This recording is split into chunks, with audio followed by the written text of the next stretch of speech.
Everybody, what's up? I'm Sarah the Rebel, this is Tamara, and you are watching Women Wrestling Friends! Yeah! Today we have a special guest, Lydia! Hi. This is part 2 of our Wrestlemania talk. If you haven't heard part 1, you should probably go listen to that. We had a lot of feelings. A lot of emotions. Yes. Feels. For emotions. Cool, so moving on to Raw. We all knew that this was going to be, every time, the Raw and the SmackDown after WrestleMania are always full of surprises and new people and crazy stuff. Mm-hmm. So, there had been a bunch of rumors that Kurt Angle was going to be the general manager of Raw. And so, on the episode, Vince McMahon came out and kind of swerved us to try and make us feel like we had been tricked. And Teddy Long came out and was doing his little grandpa dance. Yeah. And then Vince was like, get the fuck out of here. And it was Kurt Angle! We were right! Everybody get yourself a pat on the back. We're smarks. Yes. We're smart. This is the big grin on his face with literally everybody shouting with Lee, you suck. You suck! You suck! Yeah. Wrestling's weird, guys. It is, and he's just smiling. He really is just smiling. He's like, yes.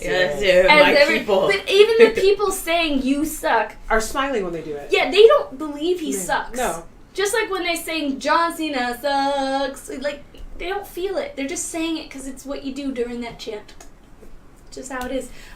So that was interesting, and as he has been wrestling, so to my knowledge, so it is a possibility that unlike Mick Foley, he is actually able to start getting involved in things. It will be interesting if, especially like a little bit down the line, someone starts getting a little froggy, and so he jumps. That would be really kind of cool. Because right now he's being real nice. Yeah. He's smiling. He's trying to just be like, I helped you with the problem. So I do think that it is going to build and there's going to be a snapping moment. I do. What did you guys think about the opening of the show with the 5-minute long chanting? I think that was Roman's, like the smartest thing Roman's done on a thing is just to let him. He's like, we had this, the shoot plan. You're going to do your promo for X amount of minutes. And then he, like, say something, and then he just would stop. And we just let him go.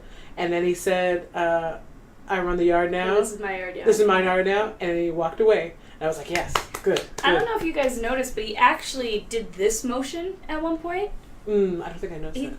He basically said, I have you in the palm of my hand, is what he seemed to be telegraphing there. Like, you're doing exactly what I want you to do. That was really great. Yeah. And he also had to stop himself from smiling a lot. Which I did. I really liked that too. I really appreciate it when heels just can't smile on camera, and they're it's a long shot of this person trying really hard not to respond to this crowd. Just like, just like, Man pain. Yeah. Man pain. Yeah. Hashtag. I want a shirt called Man Pain. All right, just a shirt. Something that was really frustrating for me in this Raw episode was the crowd's really hype off for WrestleMania. They're doing a bunch of stuff, and somebody snuck in some beach balls. And okay, cool, crowd want to have fun in between matches and during commercials and crazy things like that before the matches start. Yeah, have a ball. But Neville and Mustafa Ali put on an amazing, heartfelt match. Yeah. Like, it was really great, really intense. Mustafa sometimes has a problem of not bringing enough emotion to his matches, and this time he, took that, note, and he brought it, and he brought all the anger and frustration, and they were doing some awesome spots, and the crowd couldn't care less. Nope. They were paying attention. They were yelling beach ball mania. Okay, so in general, I hate people who bring beach balls to sporting events.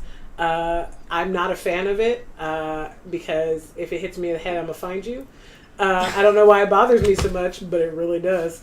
And so it was just, And so the fact that they're doing this during a match, it's disrespectful. It's so disrespectful. These men are literally, I'm not exaggerating, risking life and limb for you. Yeah. They did this crazy, double flip off of the, I don't think I've ever seen that particular move like that before. Or if I have seen it, it's been a very long time. And so just because they're both really great athletic, strong dudes. So I don't know how many other people they'd be able to pull that off with other than each other. And they did that, and finally people went, "Oh!" I'm like, "Oh, you think there's a match going on? Oh, good. Yes." Here you go. And for those of you listening, that was us giving everybody the fingers. We were giving the finger. All of us. But you know what? I did like that at the end, Neville was about to do the red arrow, and people's breath kind of caught, and you could sense the quiet, and then he was basically like, fuck you. And he put him in the Rings of Saturn instead. Like, no, you don't get to see the red arrow because you don't deserve the red arrow. You do not. And he put him in a submission hole. You mother. Suck on that. Very good. And you know what? Heel Neville is just really doing very well. It's just really, he's really channeling that inner orc and really just being... He looks like a motherfucking orc. Absolutely. Bless his heart. I really do I hope that in this new year with maybe some of the draft things that might happen, that they can finally do the right thing by the cruiserweights, which is to incorporate them into the main storyline. Yeah. I think that's the thing that hurts them more than anything else. Absolutely. Yeah, because it's like this little specialized thing. They're like, now we're putting on the purple robes. I was about to say, like, I think even though it's really fascinating how they decided to kind of, as a brand, separate out the cruiserweights and kind of sell the fact that, like, they do a different kind and style of wrestling. At the end of the day, matches like this one is where that gets heard. Where it's like, it's honest to God, really, really great.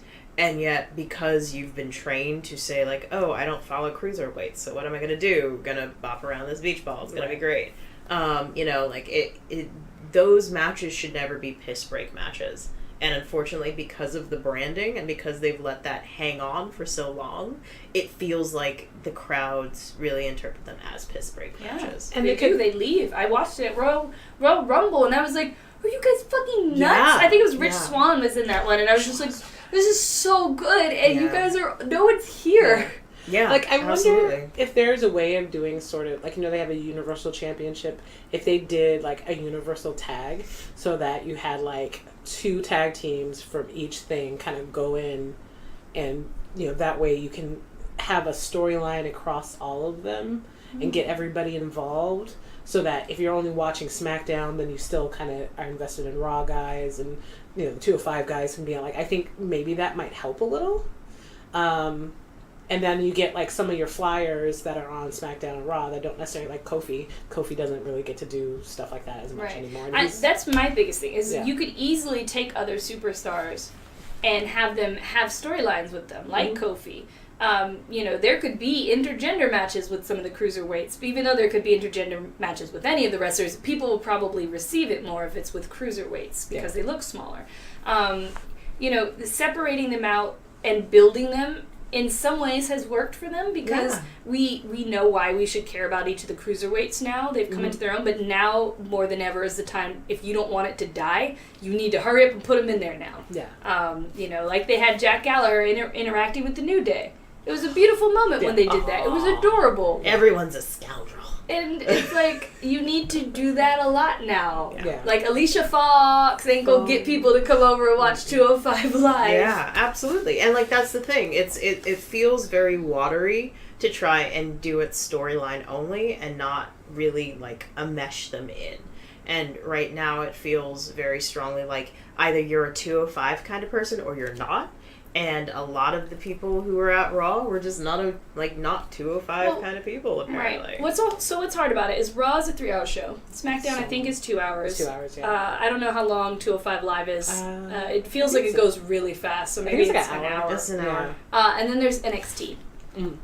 That is too much wrestling for the average person to be able to watch it all in a week. True facts. So most of us are choosing. We're picking and choosing. And if you like the style of the cruiserweights, there's a big chance that you like indie wrestling. And if you like indie wrestling, they get to do a lot more and a lot more crazy stuff generally than the 205 Live folks did. During the Cruiserweight Championship, they were pulling out all the stops and doing that crazy stuff.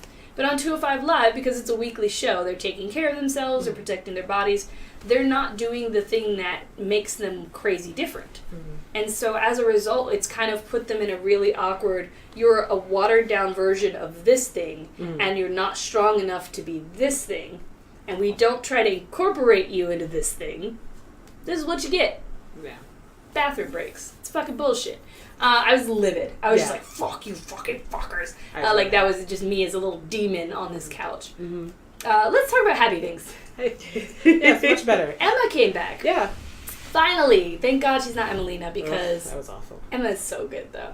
Emma in the ring just looked great. I was really nervous because sometimes we've seen people come back from injuries and they're not the same. Even Neville. When Neville first came back from his injury, he kept tripping and falling, and it was really hard to watch because he's supposed to be the man that Gravity forgot, and Gravity clearly remembers him. Gotcha, bitch. I know your name. Neville. It's Neville. You've been close to me for too long. You cannot escape. I have many touches. I remember, and that's not to make light of the terrible fucking injuries they go through, but it's nice when someone can come back and fit right back in. I'm wondering if that's why they really pushed that Emelina thing first so long, so that maybe she could be way more. Well, apparently, so part of it is that Emelina was going to be a thing. They weren't going to not make it happen. And then they supposedly found somebody who fit that character better, who had agreed to come back. I see. And so they were like, never mind, you don't have to do Emelina. And she's like, all right. Okay, cool. So I guess because they had to wait for WrestleMania, they were like, well, fuck it, let's just run some more vignettes. Right. So she came. That was a good heel turn, though. Yes. Be like, you waited all this time. I'm going backstage. And now you will see the transformation of Emelina into Emma. Everyone is just like, what? What happened? So it was a match with Emma, Charlotte, Nia against Bayley, Sasha, and Dana Brooke. Now, I loved... So Dana Brooke and Bayley were out first, and Bayley did her arms the way Dana did it, and Dana did it back, and then Dana was like, oh, your muscles look pretty good, and I was just like, girl, friendship is my favorite! Ah, look at that big, brawny woman complimenting that other muscly woman on her muscles. So happy. Yeah. And they worked pretty well together. I think Dana did I feel crazy saying this because it's shocking to me. I think she's better as a face. I agree. Than a heel. I do agree. Well, especially because of the thing that they were doing with her, which was not hapless assistant, but she was like Miss Tessmacher. Miss Tessmacher isn't really bad. Mm-hmm. She's just going on with what Lex says, and then she sees Superman sitting there, and she's like, "I'm gonna save you, Superman." That's like Dana Brooke was Miss Tessmacher. You're not really evil. You're evil adjacent. Yeah. And I think it works better for her skill level, too, to be a face. Because, again, it's really hard to be afraid of a heel when they're not that good in the ring. She's still got a lot of things to work through. So this looked great for her. Emma came in and just dominated. She looked awesome. And then at the end of the match, Charlotte decided to shove people around and get knocked down by Nia Jax. So I don't even know where they're going to go with that. Yeah, it's very unclear.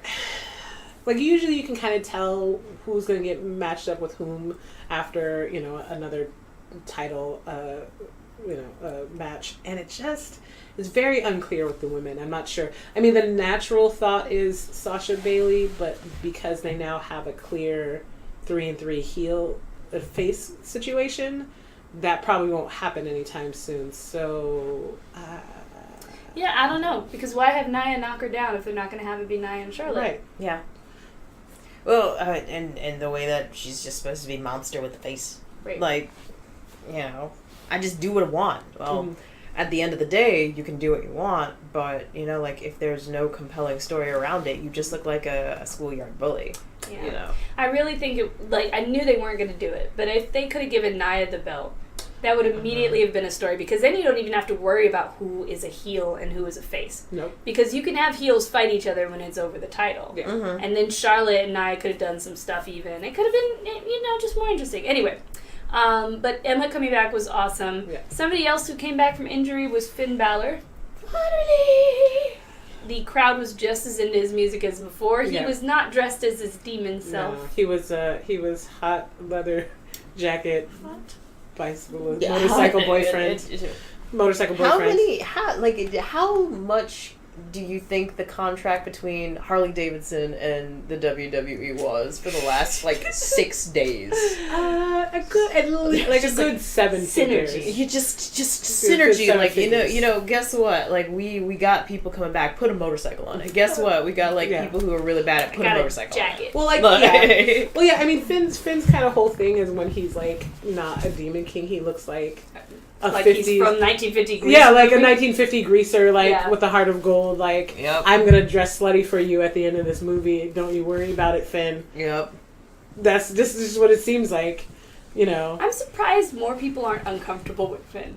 From what the audience of WWE is, when he like leans back and he lifts up his heels and he thrusts his pelvis, and I'm just like, no, everyone's fine. Everyone's down with it. this. Yeah, everyone is down with this. Finn Balor turns you know what people it by. That's what it is peak homoeroticism. It is. Yeah. It's absolutely. He's saying, "I'm gonna gay you up." Every time he swivels his hips. Yeah. Because it's all clutching and grabbing and getting sprayed down with oil before you come out. It's like a whole thing, and grappling. And so, he just represents this. I love that you think someone is back there with double fisting. Yes. Well, you have to for Cash. There's a lot of him. So you're like, okay, you're about to come out. Hold on one second.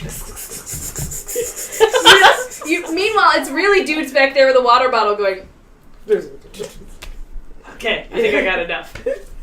Alright, good. That one, actually, did I mention before that I really do feel like when Steph and Triple H came out, when he did the spray, she really was like trying not to make a face because his spray was hitting her. His spray was. I said that too. When we weren't near each other, we were hundreds of miles apart. Yeah. But when he did his spit spray, and she was trying to just have no emotion. Yeah, but she was kind of because that spit was like. Good. Just a little, yes. Just a little. Anyways, digression. Feelings about Finn Balor. I really loved him in NXT. I'm sad that they brought him and Samoa Joe up at separate times, that they've decided that he is stronger when really they both did very amazing things in very different, divergent ways. And the other thing in relation to kind of like the embracing of Finn Balor's ridiculousness, I think compared to some of the other ways that like sexuality has been played with for male wrestlers, this is not Fandango. This is not question everything about myself. Yeah, this is not Gold Dust. This is very much like, this is a person who is very into whatever and wants to just make sure you know that too. I'm down, or it's whatever. Yeah, that's pretty much it.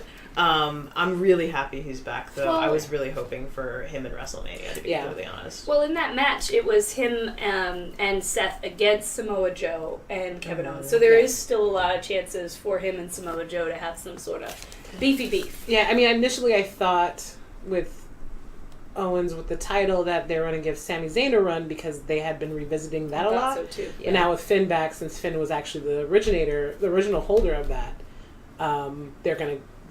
he's gonna make a run for it. Sorry, Sammy. Sammy's just gonna be a mid-carder forever unless they set him over to SmackDown where he can actually have some fun. Or you put him in a tag team. That's true. With Finn Balor, because they would. Finn is definitely getting a singles push. But who would you put Sami Zayn in a tag team with? I mean, you could put him with Seth. You could. It would give Seth something to do. Yeah. But I kind of think now that Finn's back, Seth might go back into a heel role. Because he was playing the heel to Finn's. But it's hard, though, because the Kingslayer thing works so well that... But you could easily just say he's jealous of Finn coming back and getting everything, so now he's angry again. Yeah. It's probably going to... I'm wondering if they're going to put him against Samoa Joe, but that's the guy who hurt him in the first place. But there's a retribution thing there, so maybe that'll be a payback. This is a little also unclear. This could go a couple of different ways. We're shaking the magic 8-ball of wrestling, and it's saying, meh. Meh. The Revival from NXT debuted.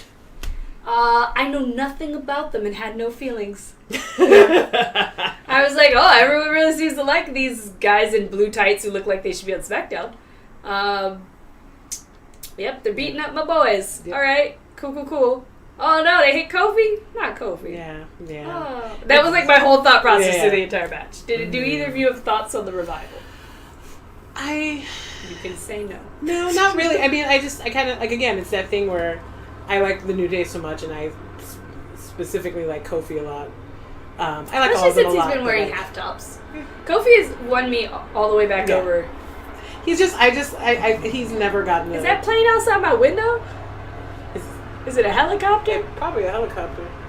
If you are a criminal, please follow the instructions of the police. And leave. And get out of my backyard. And get out of my backyard. Yes. I've always enjoyed Kofi. I've always thought it was bullshit that he never won a Rumble. It was bullshit. It was racism.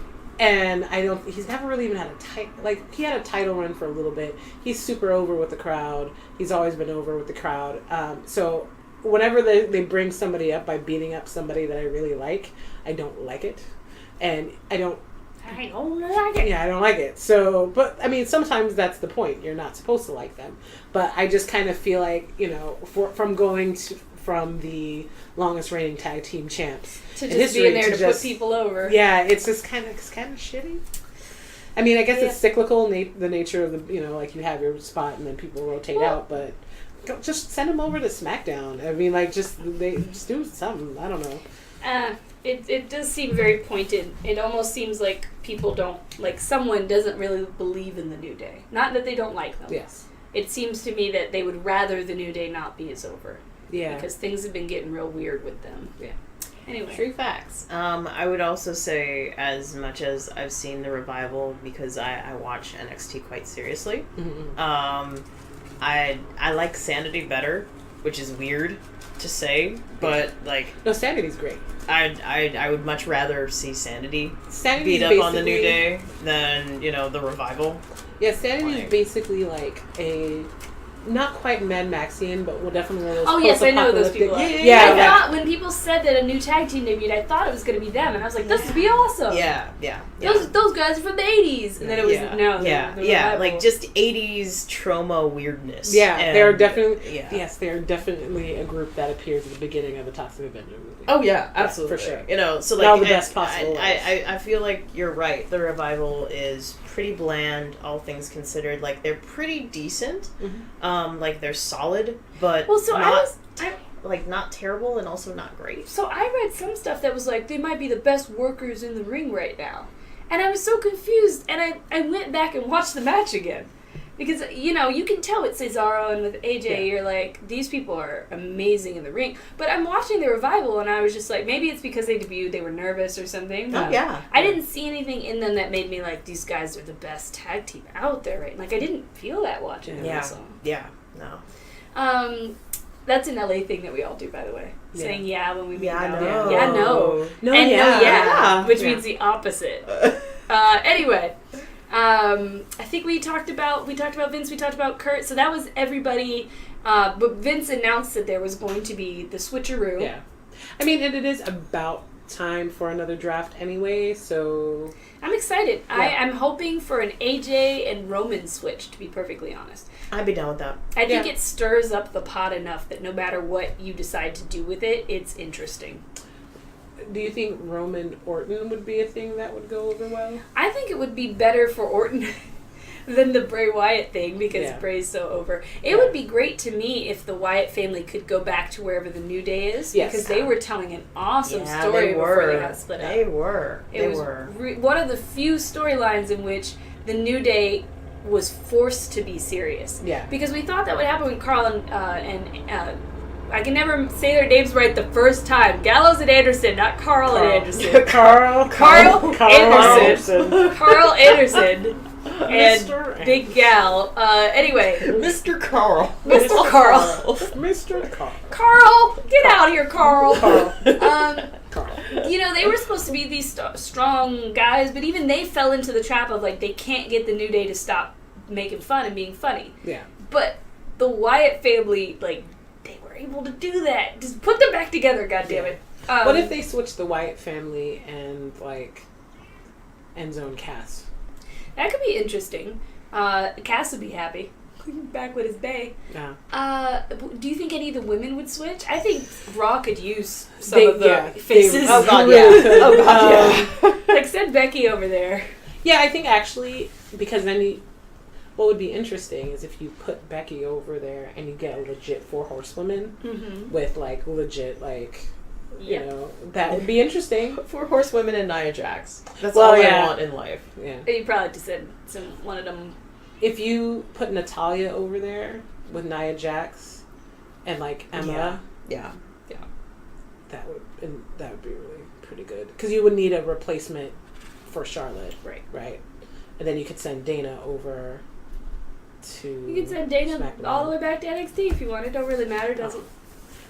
I do wish that NXT was seen on the same level as SmackDown and Raw, and that it was acceptable to move somebody to NXT and it not be a demotion. Yeah. Because there's some, like, a lot of times with the women, for example, it's like you're not using them properly. Yeah. Let them go and have actual great matches. Just my 2 cents. I mean, I feel like Asuka is going to get called up pretty soon. I have been waiting for that since I started watching her in NXT. I've been waiting for however they decide to build her storyline into Raw or SmackDown. And as far as I'm concerned, the only reason why she's not there yet is because she's too batshit crazy of a wrestler for them to actually give her a storyline. I think it's more, to be honest, I think it's more that NXT needs her. Yeah. Understandable. Because who else is the major draw there? Yeah. I mean, Asuka, male or female, is one of the biggest draws. She's the longest running title holder. She is, and I think if she defends it, like, maybe one more time or something, she has a championship record on par with, like, Undertaker or something like nice. that. But when she does finally get called up, I think putting her with Natalya might be good because they're both strong, I think Natalya would be fine with taking some of those kicks because she's strong as fuck. It would definitely be interesting, and I would wonder if they keep her as a heel or a face because she can do either very well. Yeah. Well, I don't even know if the face is that well. She just doesn't talk, and it works out. Yeah. You just assume the best. So we had some people appear on SmackDown as well that were not Asuka, unfortunately. Shinsuke Nakamura debuted. King of Strong Style. King of Strong Style. So Lee English Jr. was playing the violin. Yeah. So he came out, interrupts the Miz, who was being like, Cena and Nikki are gone now, or whatever the Miz says. And then Shinsuke comes out to his entrance and stands in the ring, and then that was it. Miz had gotten out of there. There was no fight or anything. Miz just ran away. Just, we want you to know the superstar is here, which I think was a good way to do it. Yeah. 10 finally arrived, so people could stop saying 10 when he's not there. 10. Dear God. Yeah. 10. Yeah. 10. He beat Kurt Hawkins. I don't think Kurt Hawkins has won a single thing in his 10. entire time at WWE so far. I don't recall him winning at all. Fall guys are important. They are. I mean, Dolph Ziggler will never not have to job system because Dolph Ziggler is one of the best sellers in the history of wrestling. You could sneeze on him and he'd be like flop flop flop flop flop. It looks so good. He sells so good. Kurt Hawkins. So poor Kurt Hawkins. Kurt Hawkins is just a random bully who got lost somewhere and ended up in a leotard, and he's just been losing ever since. Eric Rowan came back from his injury and lost immediately. In a tag match, it was him and Bray against Orton and Luke Harper, which didn't make a lot of sense because last time we checked, Luke Harper and Orton don't like each other at all. No. I'm sorry, did you guys forget that they absolutely hate each other? Because I didn't. Here's the thing. Eric Rowan is big. He's a big, strong dude. Mm-hmm. Why would you have him come back to immediately lose? That doesn't make him very scary. No. Anyway, it's fine. Whatever. They don't listen to me. They can't hear me.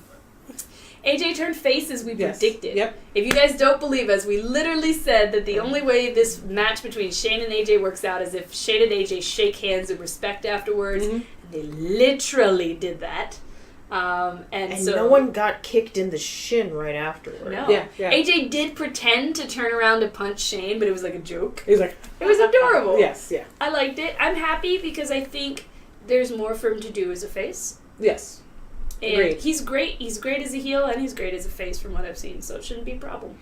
For Dad. I just think of him as a dad. You know, he's just a dad going out there wrestling. With mom hair? With increasingly improving abs. It's like, no, he always had a good chest. But when he came out at WrestleMania, I was like, oh, I see those little blurts. I see you with your little blurts. He always makes me feel so comfortable.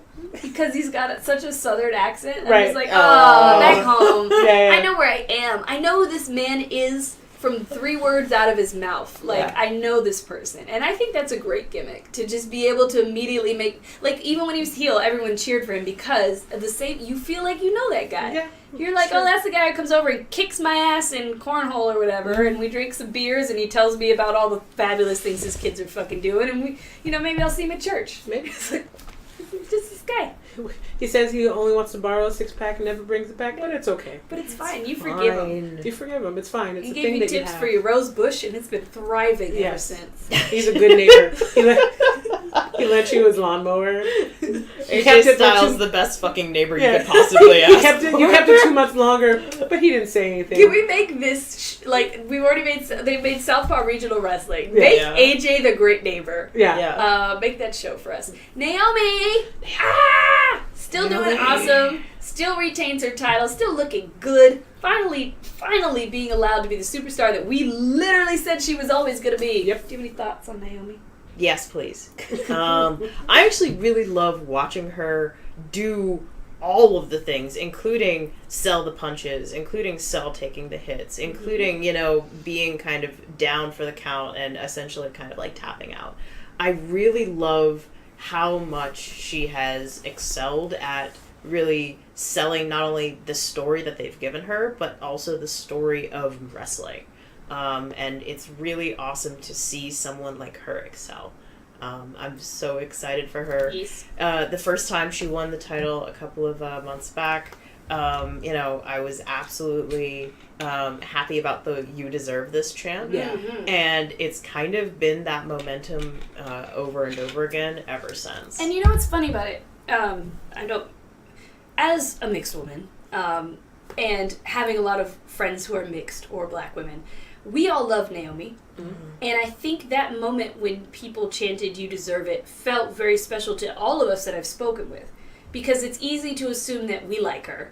Right. And that other people don't love her, appreciate her as much as we do. Mm-hmm. And so seeing that all these people of all different ages and creeds and whatnot also felt she deserved it was really a big moment for me. Yeah.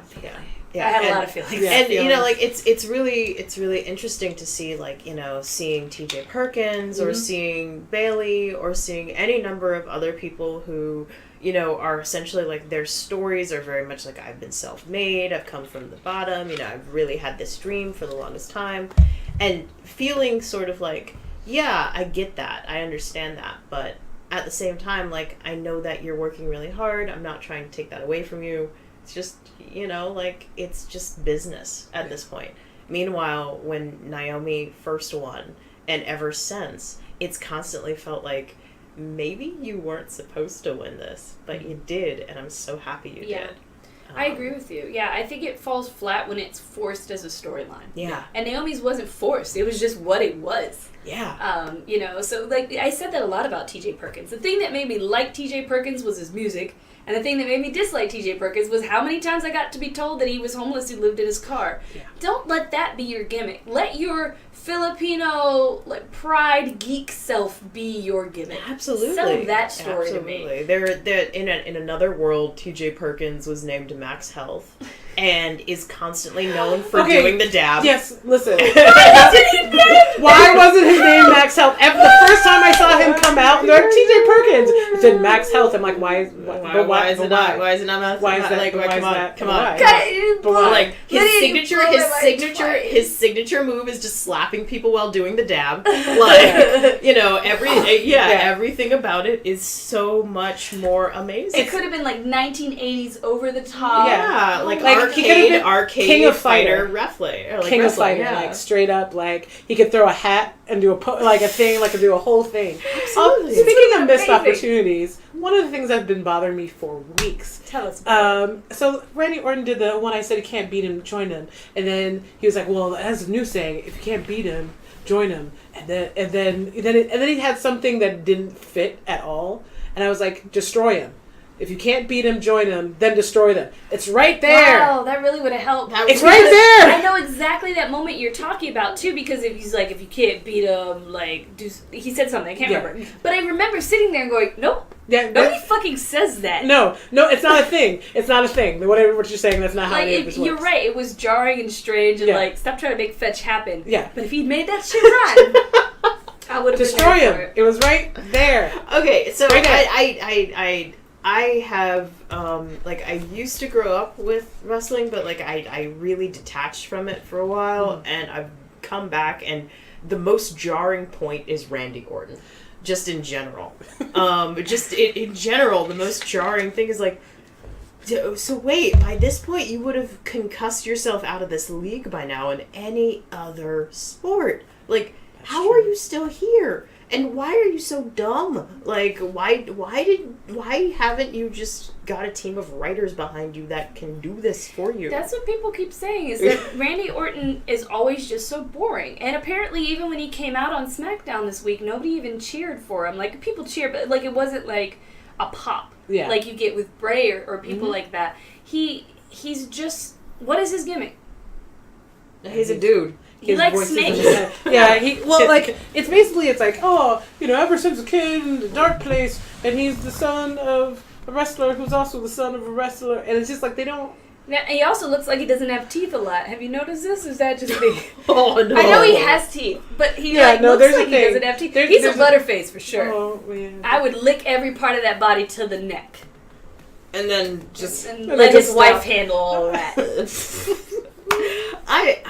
It's really weird because I've been trying to figure out what is not jibing in my head with the version of wrestling that I have compared to Randy Orton. And the entire bit is like, even in like the Mind Games storyline, there's still sort of this feeling like this dude is the wrong person to fuck with because he has no mind to fuck with. No. Like he's just kind of there as a body. Wait, now that should have been the fucking twist. He should have stood up and been like, "You made one mistake, Bray.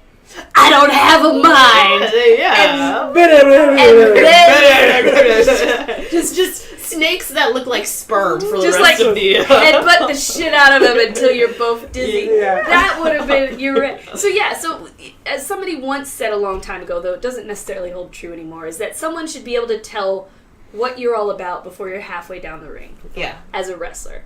And with Randy Orton, no. You don't really know. You like I hear voices in my head, they talk to me, they understand, they talk to me. Cool. So you're like a crazy dude? You don't act crazy. No. Who's like Dean Ambrose? Yeah. Acts crazy. He's twitchy. He moves around. He does little things. He wears ugly ass clothes. He's displaying to us. He wrestles in jeans. That he's crazy, right? But Randy Orton doesn't. And Tim's? And maybe Tim's. No, I don't think he wears Tim's. He ain't that down. Plus, I just feel like okay, look, we're not gonna go into Tim's. I feel like you get caught on the ropes a lot. Yeah. In Tim's. We'll have to find crime time and ask. But he comes out. The third member of the Usos, Dean Ambrose. Why are they 1990s thugs? Yes, they're not very specifically. They're not thugs from this year. They're the dudes that SWV sings about. Yes, yes. Love gonna be, love gonna be. Yes. Love will be right here when you get out of jail. Exactly be right here. We gotta work on our harmony, ladies. To be fair, SWV is one of the greatest singers of all time. We shouldn't judge ourselves, actually. But yeah, what his theme is, he likes snakes. Yes. To which, like, that's a great thing if that's all your shtick is. Like, I like steaks. How about you? Bring a snake out with you. People have done that before. Yeah. We had a guy who did it. It's Drake the Snake. There's always been a disconnect for me with Randy Orton and the way they push him. There's always been for me, and I can't really articulate what it was, but there's always been that thing. So like when you say that there's attachment there, I totally understand because I felt that ever since I saw him. Especially because like they would do these weird storylines. There's a storyline he had a feud with Triple H for a while that resulted in him kidnapping Stephanie. Right. And then it just got, and then the reverse of that was Triple H breaking into his house. And, like, his actual wife was there. Like, and then it just abruptly stopped after that. I think they were like, I think maybe we went a little too far with this. Let's just... Well, it's also... So, as somebody who... I somehow missed Randy Orton completely. Yeah. Because that could happen back in the day. I don't think people wrestled every single week. And I didn't watch wrestling as much, we've talked about before. Everyone gets to a certain point where they just stop watching wrestling and they just get back into it. So whatever that time period was, Randy Orton was not in my sphere of knowledge. Mm-hmm. I didn't know this motherfucker. So I come back into wrestling and I'm like, this is a motherfucker. I like snakes. So in this time since I've been back, I still don't really get, I feel like I'd have to do some research to have any sort of feelings about Randy Orton. So to hear that you guys know past Randy Orton and still have no feelings means I have saved myself some time and I will not look it up. No. Hopefully one day somebody gives him a good gimmick then. Yeah. Or they could just keep making him win shit and I don't know. I mean, even just in the Mind Game storyline, you could have brought back all the weird shit he has done from all of the past. Hey, remember that one time you kidnapped a McMahon? Yeah, I got that shit. Yeah. You could have done so much more in relation to that, and instead it really just felt like Bray Wyatt putting up with a dude chasing him Scooby-Doo style through a warehouse and consistently showing that B-roll over and over again. Bray goes into one door, and they just do the line and the walk, and that comes out of a door 3 doors down. Yeah. Right, that's exactly how I felt Pull about up mask. It's not Randy Orton. Pretty Mary Sunshine. It's Braun Strowman. Just magically, basically, it feels as though I get where they're trying to go with the whole Mind Game storyline. I'm really worried that this is just constantly going to be a thing from now on. And that, he, as a part of the Wyatt family, he's now just, this weird, brainwashed, piece of toilet paper roll. And that he's just going to constantly be that until they give him a lead up to retirement. And, everything about it just feels really off to me. Yeah. I definitely agree. Somebody fix Randy Orton. Fix Randy Orton. 2017. Fix it, Jesus. So any other thoughts before? So there's a lot of changes coming up. I'm excited because there's also Payback coming up where hopefully all the belts just go right back and we can be really angry at the WWE. I feel like there will be 3 belt changes, title changes. I don't think it'll be everybody, but I think about 3 of them will get changed. I would like to see Bayley be one of those 3. Bayley's probably gonna because you can just tell better stories if the hero doesn't have the belt. Bayley's probably gonna lose it. Orton's probably gonna lose it, and I would say one of the tag teams is gonna get switched. Tag team back again. Usos might keep it for a little bit longer, but yeah. Mm-hmm. I like how the Usos carry the belts like they're such veterans. We just throw it around my neck. I don't give a fuck. My baby, because I'm a thug. Yeah, very much so. Are you feeling my Tim's my bag of jeans, my thug appeal? Yes. I'm wondering how long the Hardys... the third Uso. I wonder how long the Hardys are going to be here. I don't know. That's the thing. They will have the tag team championships. I don't because know. their point is to get all of the ones around the world. So they don't necessarily have to stay. They've already won them.